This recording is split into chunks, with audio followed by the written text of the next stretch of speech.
ഇന്നൊരു morning duty ആണ്. Morning duty ആണെന്ന് കരുതിയിട്ടാണ് കേട്ടോ രാവിലെ തന്നെ എണിച്ച് ഒരുങ്ങി കെട്ടുന്നത്. പിന്നെ ഒരു 7 മണിയൊക്കെ ആകുമ്പോഴേ നമുക്ക് പി ജിന്ന് ഇറങ്ങണം. എന്നാലേ നമുക്ക് 7:30 മുന്നേ നമുക്ക് ഹോസ്പിറ്റലിൽ എത്താൻ പറ്റത്തുള്ളൂ.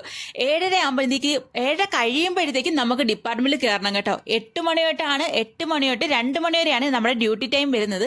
പിന്നെ ഈ 2 എന്നുള്ളത് അറിയാലോ, അങ്ങോട്ടും ഇങ്ങോട്ടൊക്കെ ചേഞ്ച് ആവും. ഇങ്ങോട്ടാവത്തില്ല, പക്ഷെ അങ്ങോട്ടാവും. അതായത് 2:30 3 മണിയൊക്കെ ആകുമ്പോഴേ നമ്മൾ സ്വാഭാവികമായിട്ടും ഡ്യൂട്ടി കഴിഞ്ഞ് ഇറങ്ങത്തുള്ളൂ. പിന്നെ 7:30 എന്തിനാ കയറുന്നതെന്ന് വെച്ചാൽ നമുക്ക് നമ്മുടെ ഹോസ്പിറ്റലിനകത്ത്, അതായത് നമ്മുടെ ഡിപ്പാർട്ട്മെന്റിൽ ഈ മെഡിസിനും കാര്യങ്ങളൊക്കെ ചെക്കിംഗ് ഉണ്ടല്ലോ. അപ്പൊ അതൊക്കെ എല്ലാം നോക്കി എല്ലാം ക്ലിയർ ആക്കിയതിന് ശേഷമല്ലേ നമുക്ക് ഹാൻഡ് ഓവർ എടുക്കാൻ പറ്റത്തുള്ളൂ.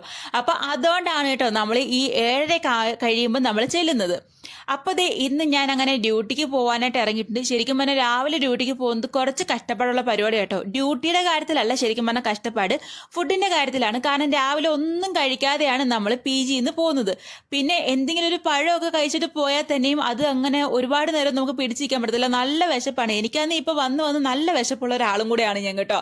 പിന്നെ പി ജിയിൽ ഫുഡ് ആകുമ്പോൾ തന്നെ ഒരു സമയമാവും. ഒരു 7:30 എന്നൊക്കെ അവർ പറയുന്നുണ്ടെങ്കിലും 8 മണി കഴിഞ്ഞിട്ട് ഇവിടെ ഫുഡ് ആവത്തുള്ളൂ. അത് നമുക്ക് ലീവുള്ള ദിവസം ആണെങ്കിലും ശരി തന്നെ, അല്ലെങ്കിൽ ഈ ഈവനിങ് ഡ്യൂട്ടിക്ക് പോകുമ്പോഴാണെങ്കിലും ശരി തന്നെ, അവർ പറയുന്ന സമയത്ത് അവർക്ക് തോന്നുമ്പോൾ അവർ ഫുഡ് അവിടെ കൊണ്ടുവെക്കും. നമ്മൾ വേണമെങ്കിൽ പോയി കഴിച്ചണം. നമ്മൾ ചില ഒരു 5 മിനിറ്റ് കഴിഞ്ഞു പോയാലോ ഫുഡില്ല തീർന്നു പോയി എന്നൊക്കെ പറഞ്ഞിട്ട് ന്യായം പറയുകയും ചെയ്യും. അങ്ങനെ ഇവിടെ കുറേ കാര്യങ്ങളാട്ടോ. ഇവിടെ ആണെങ്കിൽ ഞങ്ങളിപ്പോൾ ദിവസം ഫുഡ് കിട്ടാത്തതിന് മാത്രം അടി ഉണ്ടാക്കാനും ഞങ്ങൾക്ക് ഇവിടെ സമയം കിട്ടുന്നുള്ളൂ. ഉണ്ടാക്കുന്ന ശരിക്കും പറഞ്ഞാൽ അവർ തരുന്ന ഫുഡും കൊള്ളത്തിയൊന്നും ഇല്ല. എന്നാലും പിന്നെ നമുക്ക് കഴിച്ചാലേ പറ്റത്തുള്ളൂ. എന്നാൽ പിന്നെ പുറത്തുനിന്ന്, അതായത് ക്യാൻറ്റീനിൽ നിന്ന് കഴിക്കാന്ന് വെച്ചാലോ, അവിടെയും നമ്മുടെ നല്ലൊരു ക്യാഷായിട്ട് ഇറങ്ങും. ഇവിടെയും നമ്മൾ മാസം മാസം നല്ലൊരു എമൗണ്ട് കൊടുക്കണം.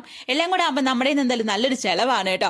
അപ്പോൾ ഇത് 7:30 കഴിഞ്ഞപ്പോൾ ഞാൻ ഇന്ന് ഡിപ്പാർട്ട്മെന്റിൽ ചെന്നു. ചെക്കിങ്ങും കാര്യങ്ങളെല്ലാം കഴിഞ്ഞ് 8 മണിയൊക്കെ ആയപ്പോഴത്തേക്ക് ഞാൻ ഹാൻഡ് ഓവർ എടുക്കാൻ തുടങ്ങിയപ്പോഴാണ് ഇന്ന് എനിക്ക് ഡ്യൂട്ടി ഇല്ല, നേരെ ക്ലാസ്സിന് പൊക്കോളാൻ പറഞ്ഞത്. ഇന്ന് നമുക്ക് ഇൻഡക്ഷൻ ക്ലാസ് ആണ് കേട്ടോ.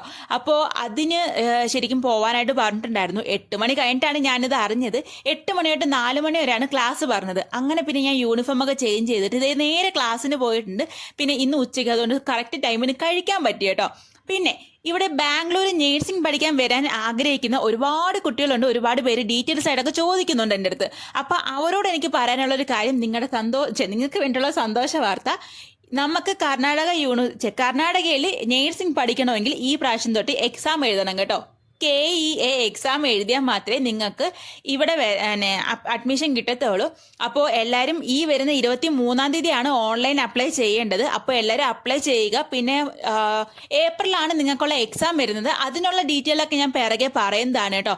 അപ്പോൾ നേഴ്സിംഗ് പഠിക്കാൻ, അതായത് ബാംഗ്ലൂർ നേഴ്സിംഗ് പഠിക്കാൻ ആഗ്രഹിക്കുന്ന കുട്ടികളൊക്കെ എത്രയും പെട്ടെന്ന് തന്നെ, അതായത് 23-ാം തീയതി തന്നെ ഓൺലൈൻ ആപ്ലിക്കേഷൻ ചെയ്തോളൂ.